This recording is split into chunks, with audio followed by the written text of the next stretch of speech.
진시 황제.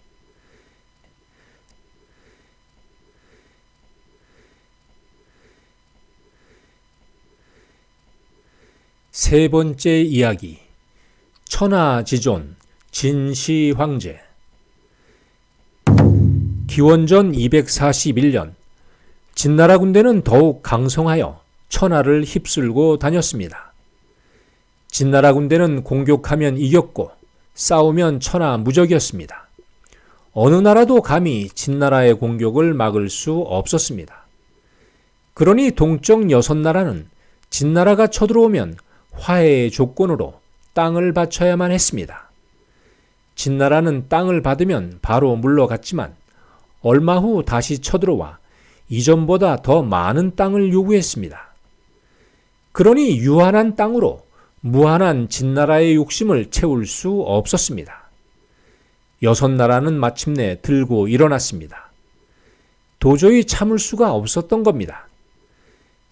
혼자서는 약하지만 그래도 6나라가 뭉치면 진나라와 대적할 수 있다고 여긴 겁니다. 이때 초나라가 주도하여 6나라 동맹을 맺었습니다. 이를 육국합종맹약이라 부릅니다. 6나라가 진나라에 대항하여 연합했다는 의미입니다. 6나라의 연합군이 진나라 공격에 나섰습니다. 연합군의 기세는 대단했고 병사들의 함성은 천지를 진동할 정도였습니다. 연합군의 장군들은 타도 진나라를 외치며 이번에는 기필코 진나라를 멸망시킬 것이라고 굳게 다짐했습니다. 진나라는 천하에서 사라질 존재이다. 그들이 우리를 얼마나 괴롭혔던가. 이번 기회에 진나라를 없애지 못하면 우리 6나라가 천하에서 사라질 것이다. 대규모 연합군이 진나라 동쪽 관문인 함곡관에 이르렀습니다. 당장이라도 공격 명령이 떨어지면 연합군은 돌진하여 진나라 성문을 부술 기세였습니다. 그런데 갑자기 상황이 묘하게 반전되고 말았습니다. 진나라 군대가 스스로 굳게 닫힌 함곡관 문을 열었던 겁니다. 6나라의 연합군이여, 멀리서 이곳까지 오느라 수고 많았다. 자, 어서 안으로 들어오시라. 진나라의 뜻하지 않은 태도에 연합군은 갑자기 파랗게 질려버리고 말았습니다. 조금 전 그 우렁찬 기세와 용맹한 자태는 사라졌고 모두 입이 얼어붙었습니다. 이전에 진나라와 싸운 경험이 있는 병사들은 무서워 벌벌 떨었습니다. 이는 진나라 정예 병사들이 성 안에서 우르르 쏟아져 나와 공격할 것만 같았기 때문입니다. 우리가 일반 싸움에서도 매번 지는 놈은 아무리 용을 써도 이기는 놈을 제압하지 못합니다. 용기를 내서 덤벼보지만 결과는 항상 실컷 두드려 맞는 것 뿐입니다. 6나라 연합군 상황이 바로 그랬습니다. 싸우기도 전에 진나라의 기선 제압에 얼어붙고 만 것입니다. 6나라가 어찌할 바를 모르고 망설이는 순간에 함곡관에서 진나라 병사들이 무수히 쏟아져 나왔습니다. 그러자 연합군 병사들은 싸울 생각을 버리고 걸음아 나 살려라 달아나기에 바빴습니다. 이렇게 진나라는 강한 군대라는 명성 하나로 6나라 연합군을 무찔렀습니다. 그러니 1대1로 싸워서 어느 나라가 감히 진나라를 이길 수 있었겠습니까? 당시 병사가 가장 많았던 나라는 초나라였습니다. 기록에는 병사가 100만 명에 이르렀다고 합니다. 이어 제나라, 위나라, 조나라가 각각 60만 명, 약한 연나라 한나라가 30만 명이었습니다. 반면에 진나라의 병사는 90만 명 정도였습니다. 6나라가 연합하면 340만 명이니 계산상으로는 충분히 진나라를 압도할 수준이었습니다.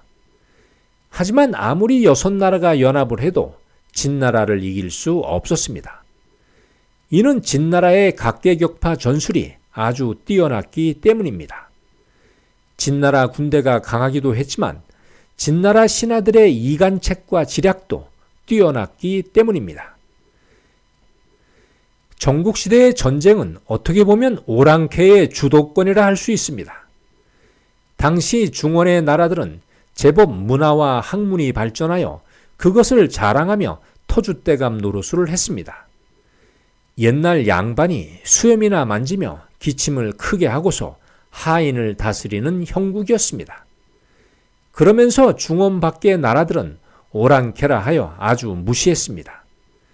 그러니 남방의 오나라, 월나라, 초나라, 서쪽의 진나라는 중원에서 명함도 못 내밀 정도였습니다. 오랑캐 중에서 가장 먼저 남쪽 오나라가 도약하여 춘추 5패까지 올랐습니다. 그러자 중원의 문명 국가들은 오나라 군대를 두려워했습니다. 그런데 강한 오나라는 10년도 채 되지 않아 갑자기 부상한 남방 월나라에 먹히고 말았습니다. 오나라는 건국 100년도 못 되어 천하에서 사라진 것입니다. 그러자 월나라가 이어 득세했습니다. 중원을 굴복시켰고 천하를 호령했습니다. 하지만 아주 짧은 시간이었습니다. 20년도 못 되어 이번에는 초나라에 먹히고 만 것입니다. 초나라는 오나라와 월나라의 땅을 모두 차지했으니 국토가 남방 전역에 이르게 됐습니다. 그래서 남방의 강국이라 불렀습니다. 하지만 초나라의 영화도 100년이 못 되어 이번에는 서쪽 오랑캐 진나라에 먹히고 만 것입니다. 진나라는 그 기세를 몰아 중원의 6나라를 점령하여 모두 진나라 9년으로 편입시켰습니다. 이로써 역사에서 6나라가 사라진 겁니다. 기원전 230년, 진왕정 17년, 한나라가 멸망했습니다. 기원전 228년, 진왕정 19년, 조나라가 멸망했습니다. 기원전 225년, 진왕정 22년, 위나라가 멸망했습니다. 기원전 223년, 진왕정 24년, 초나라가 멸망했습니다. 기원전 222년, 진왕정 25년, 연나라가 멸망했습니다. 기원전 221년, 진왕정 26년, 제나라가 멸망했습니다. 이처럼 천하 6나라를 모두 멸망시킨 진왕정은 마침내 대제국의 통치자에 올라섰습니다. 당시 그의 나이 39살이었습니다. 젊은 나이였고 대망을 이루었으니 아주 피가 끓었을 겁니다.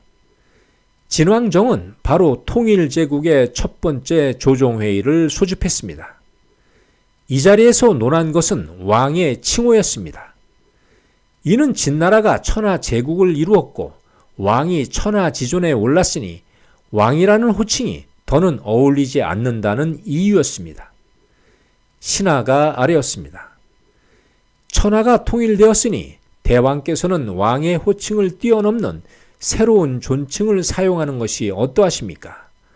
왕이란 대륙이 여러 나라로 갈라졌을 때 그 각각의 우두머리를 가리키는 호칭입니다.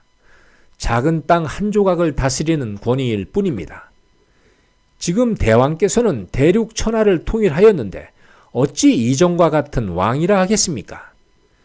거대한 통일 국가의 주인은 호칭도 새로워야 합니다. 왕보다 더 존귀하고 존엄하고 위대한 칭호를 사용하는 것이 합당합니다. 그러자 진왕정이 말했습니다. 왕보다 높은 칭호라면 뭐가 있는가? 그러면 왕의 호칭을 통일제국에 맞게 바꾸도록 하라. 이에 신하들이 논하여 아뢰었습니다. 옛날 노나라 공자께서는 명칭이 바르지 않으면 말이 통하지 않는다고 했습니다. 대왕께서는 천하를 통일하였으니 왕의 명칭으로는 그 존엄을 드러내기에 부족합니다. 천하 통일의 공적은 고대 전설의 제왕인 사망오제도 이루지 못했고 하나라, 상나라, 주나라도 이루지 못했습니다. 이에 신하들이 칭호에 관해 연구하고 논하였습니다. 그래서 사망에서 황을, 오제에서 제를 인용하여 황제라 정하였습니다. 진왕정이 이를 듣고 고개를 끄덕였습니다. 이렇게 하여 진시 황제의 천하가 시작되었습니다. 황제란 왕이나 제후를 거느리는 대제국의 최고 지배자를 의미합니다. 황은 왕 위에 커다란 관을 쓴 모양입니다. 이는 왕보다 높아서 빛난다는 의미가 담겼습니다. 제는 하늘에 올리는 제사를 의미합니다. 제단에 펼쳐진 제사상의 모양이라고도 합니다. 하늘의 제사는 천하의 제왕만이 할 수 있었습니다. 그러니 최고 통치자의 의미가 담긴 것입니다. 이어 진시 황제는 1호 조서를 발표했습니다. 나는 대륙을 통일하고 최초의 황제에 올랐다. 내 칭호는 가장 먼저 시작한다는 뜻으로 시를 붙여 시황제라고 한다. 내 뒤를 이을 황제들은 2세 황제, 3세 황제라 하여 대대손손 전승하여 억만세 황제까지 끝없이 이어가게 하리라. 이는 시호 제도의 폐지를 뜻합니다. 시호란 왕이 죽은 뒤에 살아생전 공덕과 업적을 칭송하여 붙인 칭호를 말합니다. 역사의 평가를 받는 의미가 담겼습니다. 가장 훌륭한 시호는 문 또는 무였습니다. 대부분 나라의 문왕 혹은 문공은 나라를 안정시켰고 백성을 평안하게 했습니다. 이어 무왕 혹은 무공은 나라를 부강하게 만들었거나 군대를 강하게 만들었습니다. 그런데 시황제는 무슨 이유로 군주의 시호를 폐지한 것일까요? 이는 군주 스스로 시호를 결정하지 못하고 사후에 신하나 후손들이 결정하는 것을 아주 건방진 일이라 여겼기 때문입니다. 어찌 자식이 아비의 공을 논한단 말인가? 어찌 신하가 감히 왕을 논한단 말인가? 그러자 신하들이 아뢰었습니다. 왕의 시호가 있어야 돌아가신 선왕을 구별할 수 있습니다. 시호가 없으면 돌아가신 선왕들은 모두 진나라의 왕이니 어떻게 구별할 수 있겠습니까? 이에 시황제가 말했습니다. 이전에는 그랬을지 모르지만 이제는 그럴 필요가 없다. 황제가 즉위하면 그것이 바로 시호이다. 내 뒤를 잇는 황제는 2세 황제, 3세 황제, 만세 황제라 할 것이다. 그렇게 진나라 제국이 만세에 이를 것이다. 이어 시황제가 말했습니다. 이제부터 진나라는 진나라 제국이라 칭한다. 내가 나를 부르는 호칭은 짐이라 한다. 짐의 제도적 명은 제이고 짐의 영은 조라 한다. 본래 짐은 나의 뜻이라는 의미로 쓰였습니다. 하지만 시황제가 자신을 지칭하는 말로 쓰자 천하 누구도 사용할 수 없는 단어가 되었습니다. 이는 시황제보다 높은 이가 없기 때문입니다. 후대에 이르러서도 이 말은 절대 지배자들이 자신을 가리키는 말로 쓰였습니다. 대신에 작은 나라의 왕들은 과인이라 칭했습니다. 이는 덕이 부족하고 다스리는 땅이 작다는 의미가 담겼습니다. 제는 황제가 반포한 제도적 명령을 의미합니다. 법률로 치면 헌법에 해당한다고 하겠습니다. 모든 제도적 명령은 황제의 제에 따라야 했기 때문입니다. 조는 본래 윗사람이 아랫사람에게 가르쳐서 알린다는 의미로 쓰였습니다. 이것이 시황제 때에는 황제가 백성에게 직접 명하는 것을 뜻하게 되었습니다. 이 세 가지 용어는 오직 황제만이 쓰는 독특한 문체였습니다.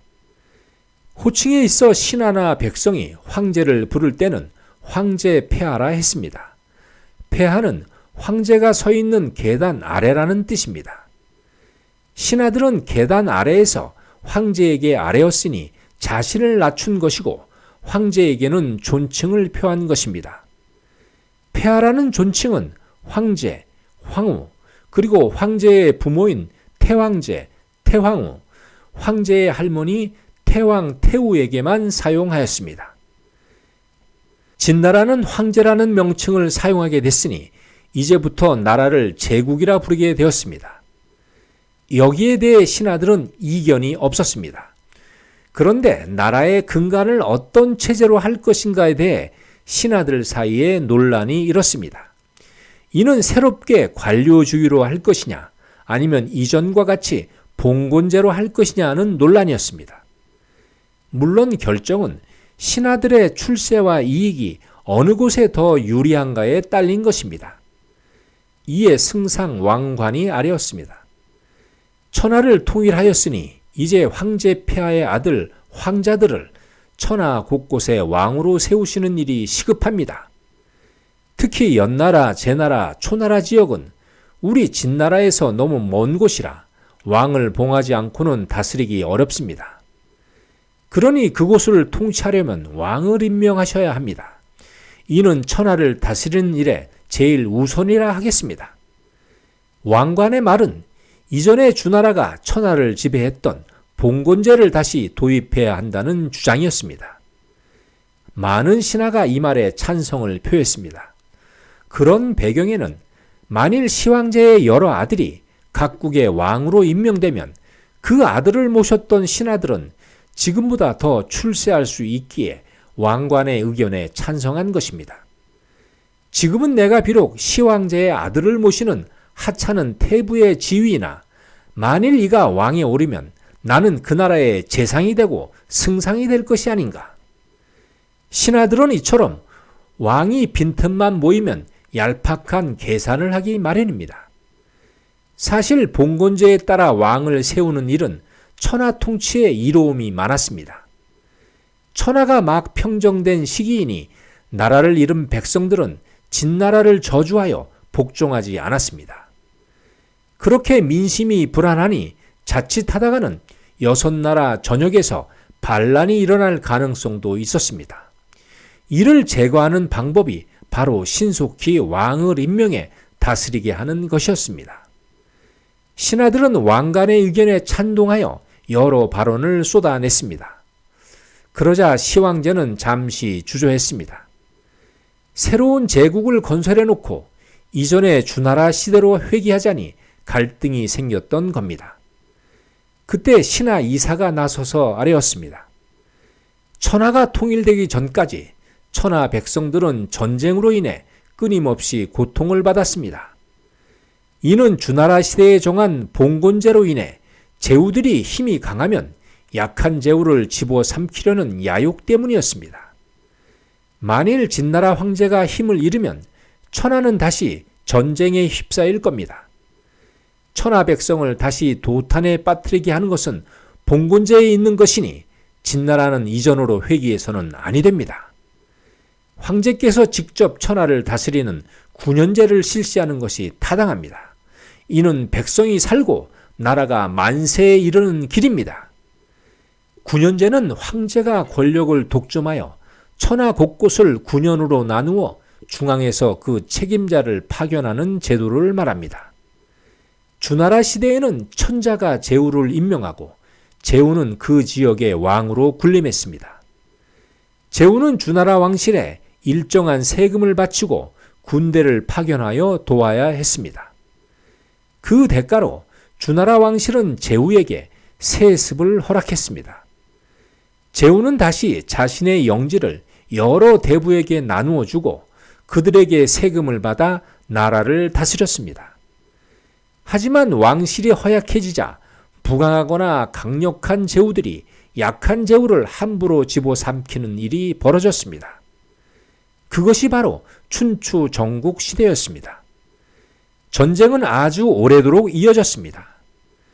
그래서 신하 이사는 이 폐단을 버리고 중앙에서 직접 통치하는 군현제를 강력히 주장한 것입니다. 군현의 책임자는 세습이 허락되지 않았습니다.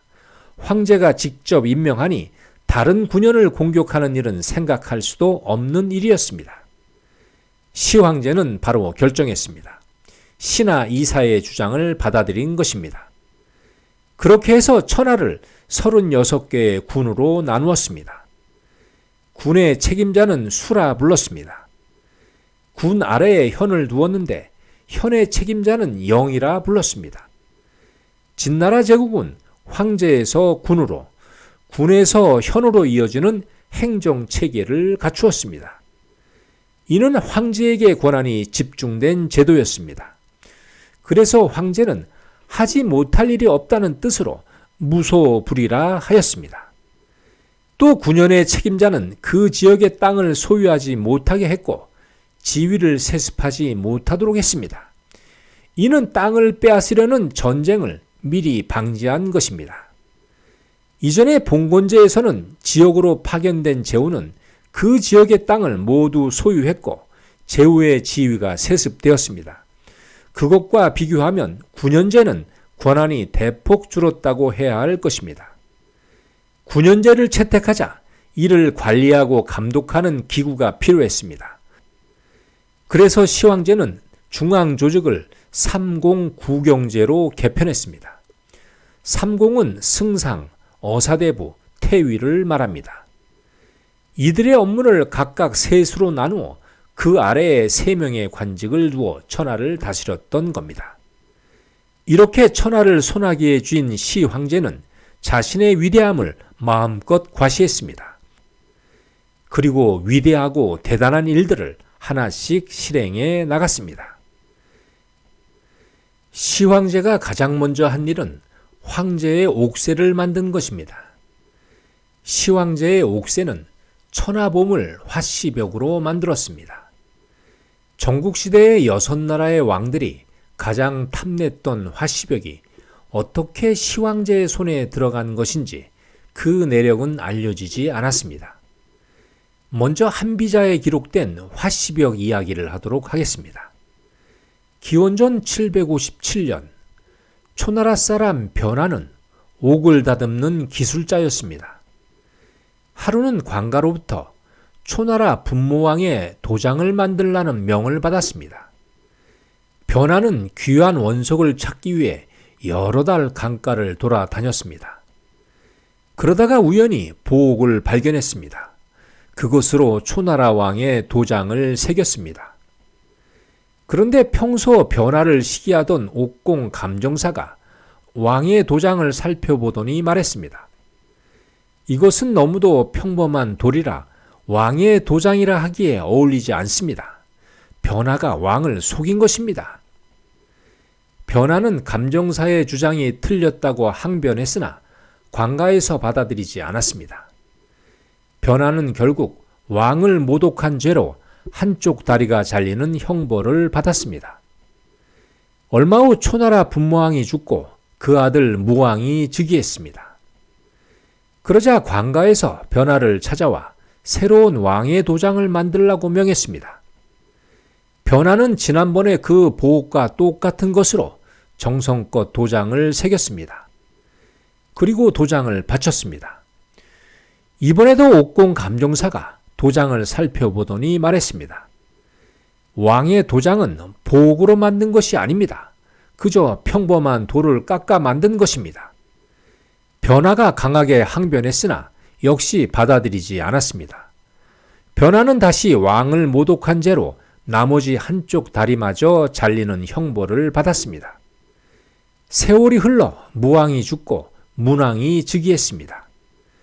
이번에도 관가에서 찾아와 변화에게 왕의 도장을 만들라고 명했습니다. 그러자 변화가 도장을 새기기 전에 원석을 들고 와서 문왕에게 울면서 아뢰었습니다. 소인은 2번이나 왕의 도장을 작업한 사람입니다. 하지만 그때마다 평범한 돌로 도장을 만들었다고 해서 이렇게 2 다리가 잘리는 형벌을 받았습니다. 이는 옥공 감정사가 거짓 판정을 내렸기 때문입니다. 소인은 결코 속인 적이 없습니다. 이 원석은 지난번의 도장과 같은 것입니다. 대왕께서 다시 한번 판정해 주십시오. 그러자 옥공 감정사가 먼저 살펴보더니 말했습니다. 이 돌은 강가 어디에서나 흔히 볼 수 있는 평범한 돌입니다. 그러자 변화가 말했습니다. 아닙니다. 이 돌은 참으로 진귀한 원석입니다. 돌을 깨어보면 알 수 있습니다. 그러자 초나라 문왕이 명했습니다. 원석을 반으로 쪼개보라. 원석이 갈라지자 이루 형용할 수 없는 아름다운 빛깔이 드러났습니다. 문왕은 변화의 억울함을 알고 그 자리에서 옥공 감정사를 옥에 가두었습니다. 변화가 이 보옥으로 정성껏 도장을 만들어 바쳤습니다. 그러자 문왕이 크게 기뻐했습니다. 이어 변화에게 크게 상을 내렸습니다. 이후 변화는 여생을 편히 살다 죽었다고 합니다. 이후로 초나라에서는 왕위를 계승할 때 문왕 때 제작된 이 도장을 계승하는 것이 전통이 되었습니다. 한편 변화가 이때 남은 원석으로 구슬을 만들었는데 이것이 바로 화시벽입니다. 사람들은 이 구슬을 천하제일 빛이라고 명명했습니다. 조나라가 망한 이후에 화시벽은 진시 황제의 손에 넘어갔습니다. 시 황제가 명했습니다. 화시벽을 갈아 황제의 도장을 만들어라. 이 옥새에는 8자를 새겼습니다. 수명 우천, 기수 영창. 이는 황제에 오른 것은 하늘의 명이니 길이길이 번창한다는 뜻입니다. 과연 진나라는 그랬을까요? 이는 시황제가 죽고 나서 상황을 살펴보면 쉽게 알 수 있습니다. 멋진 옥새까지 손에 쥔 시황제는 처음에는 백성을 이롭게 하는 정책을 폈습니다. 그 첫 번째가 바로 문자와 도량형의 통일입니다. 종이가 없던 시절에 글씨는 어디에 썼을까요? 바로 대나무를 얇게 갈아 그것을 말린 후에 종이처럼 사용했습니다. 이를 간독이라 합니다. 진시 황제와 관련된 유물에서 발견된 공통점은 진나라 이후의 서체 한자 예서가 사용되었다는 겁니다. 천하 통일을 이루고 얼마 지나지 않아 진나라는 남방 9년 계림에 조서를 내려보냈습니다. 계림은 옛날 초나라 지역으로 계림의 신하와 백성은 진나라의 조서를 알아보지 못했습니다. 진나라의 관리가 아무리 설명을 해도 이해할 수 없었습니다. 문자가 다르고 뜻이 다르고 말이 다른데 아무리 설명을 한다고 해도 어떻게 이해가 되겠습니까? 이런 문자의 난맥은 계림뿐만 아니었습니다. 천하 곳곳에서 커다란 골칫거리였습니다. 서로 다른 문자로 인해 명령 전달이 불통이 된 것입니다. 그렇다고 명령 전달을 위해 진나라의 관리가 직접 현지로 가서 전달할 수도 없는 노릇이었습니다. 워낙 천하가 광대했고 거리가 멀었기 때문입니다. 진나라는 문자 해결에 특단의 조치가 필요했습니다. 춘추 전국시대의 각 나라들은 자신들만의 문자를 만들었습니다. 이는 전쟁으로 인해 다른 나라가 알아볼 수 없도록 하기 위함이었습니다. 비밀 유지와 보안을 위해 어쩔 수 없는 선택이었습니다. 이런 문자들이 천하가 통일되자 큰 혼란을 가져온 것입니다. 이에 신하 이사가 아뢰었습니다. 천하 곳곳이 논과 밭의 크기가 다르고 도로와 수레의 넓이와 폭이 다르고 의복과 군복의 양식이 다르고 백성들의 말과 문자가 다르고 뜻이 다르니 통일 진나라 제국이 자칫 혼란에 빠질 우려가 있습니다. 이를 우선 해결해야만 황제의 조소가 그 효력을 발휘할 것입니다. 시황제는 이를 위하여 진나라 문자와 부합되지 않는 주나라 시대의 문자 대전을 우선 폐기했습니다. 그리고 진나라 문자 소전을 표준 문자로 삼았습니다. 소전은 대전을 간략히 변형한 문자였습니다. 소전의 특징이라면 비록 획이 복잡하기는 했으나 글자 모양이 아름다웠습니다. 이런 장점으로 시황제가 순행에 나서면서 곳곳에 기념비를 세웠는데 이때 소전으로 글을 새겨 넣었습니다. 이로 인해 진나라 소전이 오래도록 전해진 것입니다. 하지만 소전은 여전히 쓰기에 불편했습니다. 이를 해결하기 위해 선비와 학자들이 개발한 것이 예서입니다. 이는 진나라가 소전을 통일 문자로 하려 했으나 실패했다는 의미입니다. 그러니 진시 황제가 문자를 통일했다고 볼 수 없는 것입니다. 예서가 쓰여진 유래는 다음과 같습니다. 진나라가 천하를 통일했을 때 정막이라는 선비가 죄를 지어 감옥에 갇혔습니다. 어느 날 정막은 옥리들이 불편한 진나라 글씨 소전으로 글을 쓰는 걸 목격했습니다. 옥리들은 글을 쓰면서 모두 불평을 했습니다. 도대체 이렇게 어려운 것을 글씨라고 하니 이걸 누가 알아보겠는가? 차라리 그림이라고 해도 이보다는 쉬울 걸세. 그 말을 들은 정막이 옥리에게 말했습니다. 무슨 글자인지 모르지만 한번 가져와 보시오. 내가 대신 써주겠소. 옥리가 글을 가져오자 정막이 소전으로 글씨를 써주었습니다. 그러자 옥리들은 정막을 학식 있는 선비라 여겨 존중해 주었습니다. 한편 정막은 감옥에서 특별히 할 일이 없었습니다. 그래, 할 일도 없는데 형벌과 옥리들이 쓰는 복잡한 글씨를 쉽고 간단하게 쓰도록 고쳐보자. 정막은 소전을 개조하여 복잡한 것을 간단하게 하였고 획이 많은 것은 동그라미나 네모로 수정했습니다. 그렇게 하여 글씨를 써 보았더니 서체가 편리했습니다. 이를 옥리에게 가르쳐 주었습니다. 옥리들은 이것이 편리하다며 책임자에게 알렸습니다. 그러자 형리 책임자가 시황제에게 아뢰었습니다. 죄수 정막이라는 자가 형리에서 쓰는 글자를 편리하게 만들었습니다. 하오니 이를 널리 보급하도록 해주십시오. 시황제가 정막이 만든 글자를 보더니 마음에 들었습니다. 문자는 사상과 문화의 통일 수단이다. 정막이 비록 죄인이나 문자를 개조하여 나라와 백성을 편리하게 했으니 이는 커다란 공이라 하겠다. 그를 당장에 사면하고 그에게 문자를 담당하는 벼슬을 하사하노라.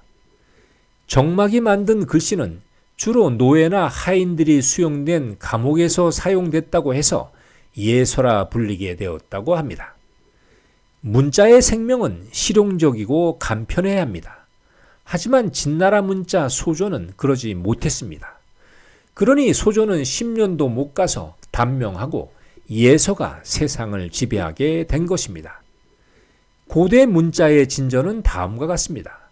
고대 문자의 처음은 그림입니다. 그림에서 각골문으로 발전했습니다. 이는 거북 등껍질이나 짐승의 뼈에 새겨진 글자입니다. 완전한 회계 형태를 갖추지 않았으나 그림보다는 상당히 진보한 단계였습니다. 이어 상나라 때 쓰여진 금문입니다. 이는 각골문을 정제한 형태입니다. 하지만 여전히 알아보기 어려운 건 마찬가지였습니다. 이어 주나라에서 통용된 대전입니다. 이때부터 문장이 구성되었고 언어 전달이 가능했습니다. 하지만 여전히 문자라고 하기에는 알아보기 어려운 글씨였습니다. 이어 진나라 문자 소전입니다. 소전에 이어 발전한 것이 예서입니다. 예서는 한나라 때 주로 통용되었습니다. 문자는 문화의 전달 시기와 관련이 깊습니다. 상나라 문화가 주나라에 이어졌고 주나라 문화가 전국 칠흥으로 이어졌고 전국 칠흥의 문화가 진나라로 이어졌고 진나라의 문화가 한나라로 이어졌던 겁니다. 시황제는 문자의 통일에 이어 이번에는 경제 분야의 통일을 이루었습니다. 그것은 바로 화폐의 통일이었습니다. 전국시대에는 나라마다 통용되는 화폐가 서로 달랐습니다. 지금으로 치면 해당 지역에만 사용이 가능한 지역 상품권이라 표현할 수 있습니다. 한나라와 위나라에서 통용되는 화폐는 포폐였습니다. 모양이 작은 호미처럼 생겼습니다. 제나라와 연나라에서 통용되는 화폐는 도폐였습니다. 이것은 작은 칼 모양의 화폐였습니다. 진나라와 주나라, 조나라에서 통용되는 화폐는 원전이었습니다. 이것은 원형 모양의 청동 화폐였습니다. 초나라에서는 영원과 동패가 통용되었습니다. 영원은 황금 화폐였고 동패는 조개 모양의 청동 화폐였습니다. 이처럼 나라마다 화폐의 크기와 무게와 모양이 다르니 경제 유통에 어려움이 많았습니다. 진나라가 땅을 합병하여 천하 통일을 이루었으나 경제 사정은 여전히 전국 칠홍 시대에 머무른 것입니다. 화폐의 통일은 경제적 이로움만 있는 것이 아니라 정치적 이로움도 있었습니다. 시황제는 즉시 조소를 내렸습니다. 앞으로 물건의 매매는 오직 진나라에서 주조한 화폐만 사용한다. 이에 고액권인 황금화폐와 동전 두 가지를 유통한다. 새로운 동전화폐는 모양은 동글고 형태는 가운데 네모난 구멍이 뚫렸습니다. 이는 하늘은 둥글고 땅은 네모나다는 천원 지방의 우주관이 깃든 것입니다. 네모난 부분은 꿰어 사용하기에 편리하도록 고안한 것입니다. 이렇게 화폐 통일로 인해 천하의 경제는 빠르게 회복되었고 상품은 멀리까지도 이동할 수 있었습니다. 사서의 기록에는 시황제 시절에 화폐가 사용되었다고 하지만 백성들은 여전히 물물 교환이 지배적이었습니다. 이는 진나라의 화폐 유통 정책이 백성들의 생활에 영향을 주지 못했다는 증거입니다. 백성들은 전국시대와 마찬가지로 장신구나 가축, 곡물을 물품 화폐로 주로 사용했습니다. 반면에 귀족들은 황금 장신구를 화폐 대신 사용하였는데 거래를 위한 목적보다는 상류층의 소장품으로 인기가 있었습니다. 화폐가 없어도 생활에 불편함이 없었다고 볼 수 있습니다. 대륙에서 가장 오래 통용된 화폐는 무엇일까요? 정답은 오수전입니다. 기원전 118년 한나라 무제 때 처음 만들어져서 이후 621년 당나라 때까지 730년 동안 유통되었다고 합니다. 무게가 3.25g, 오수라 하여 오수전이라 불렀다고 합니다. 진나라가 천하를 통일하고 나서 골치 아픈 일 중 하나가 바로 지역마다 각기 다른 도량형이었습니다. 하루는 신하가 아래였습니다. 이전에 나라마다 길이와 양을 측정하는 기구가 달랐습니다. 심지어 수레바퀴의 축도 제각각이라 수레의 크기와 모양도 서로 달랐습니다. 그러니 먼 지방으로 가다가 수레가 고장이라도 나면 도무지 수리할 수가 없었습니다. 나라는 넓어졌으나 수레는 도리어 불편해졌습니다. 하오니 도량령을 통일하여 황제의 위엄을 천하에 알리시기 바랍니다. 당시 통용되는 도량형은 세 가지였습니다. 도는 길이가 길고 짧은 것을 측정했습니다. 양은 체적을 측정했습니다. 형은 중량을 측정했습니다. 길이를 재는 도는 나라마다 달랐습니다. 지금의 30cm자를 기준으로 하면 주나라는 23, 초나라는 22, 제나라는 21이었습니다. 그러니 한자로 재는 길이가 서로 달랐던 겁니다. 양에 있어서도 나라마다 달랐는데 진나라는 4승이 1두이고 4두가 1구이고 4구가 1부이고 10부가 1종이었습니다. 그런데 제나라에서는 5승이 1두이고 5두가 1구이고 5구가 1부이고 10부가 1종이었습니다. 형도 마찬가지였습니다. 저울 무게가 나라마다 달랐습니다. 그러니 천하 통일 후에는 백성들이 혼란을 겪었습니다. 도량형을 환산해야 했고 그러니 상품의 교환이나 매매가 어려웠던 겁니다.